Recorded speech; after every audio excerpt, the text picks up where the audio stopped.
আমি আমার হাজব্যান্ডকে না বলেই আগের দিন বিকেলবেলায় নিয়ে চলে এসেছিলাম 2টা প্রেগনেন্সি কিট। একটা হচ্ছে আইকনের আর একটা হচ্ছে প্রেগা নিউজের। পরের দিন সকালবেলা ঘুম থেকে উঠে খুব এক্সাইটেড ছিলাম, আর সব কাজকর্ম ছেড়ে রেখে আগেই নিয়ে বসেছিলাম 2টা প্রেগনেন্সি কিট পাশাপাশি।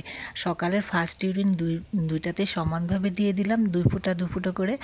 তারপর দেখতে পেলাম যে আইকনে তো কোনো রেজাল্ট দেখাই যাচ্ছিল না, আর প্রেগা নিউজের রেজাল্ট দেখা যাচ্ছিল পজিটিভ। দেখো, প্রেগা নিউজে যেটা দিয়েছিলাম, প্রেগা নিউজে খুব ভালোভাবে রেজাল্টটা এসছে, একদম লাল লালভাবে লাইনগুলি ক্লিয়ার দেখা যাচ্ছিল, আর আইকনে ভালো করে দেখা যাচ্ছিল না, আইকনে হালকা হালকাভাবে দেখা যাচ্ছিল। তারপর তবুও মনে একটা সন্দেহ ছিল। আবার আরেকটা কিট নিয়ে চলে এসেছিলাম, আবার আরেকটা কিট নিয়ে আবার পরীক্ষা করে দেখলাম আমি কি সত্যিই কনসিভ করেছি নাকি ভুল দেখাচ্ছিল। তারপর দেখলাম না, আমি তো সত্যিই কনসিভ করে ফেলেছি। দেখো কি সুন্দর স্পষ্টভাবে বোঝা যাচ্ছিল যে আমি একদম কনসিভ করে ফেলেছি। আমি তোমাদেরকে সাজেস্ট করব, প্রেগনেন্সি কিট কিন্তু সবচেয়ে প্রেগানিজের কিটটাই সবচেয়ে বেস্ট কিট, এটাতেই ভালো বোঝা যায় রেজাল্ট।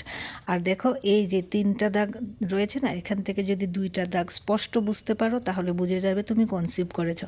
আর আমারটা তো স্পষ্ট বোঝাই যাচ্ছিল আমি কনসিভ করেছি।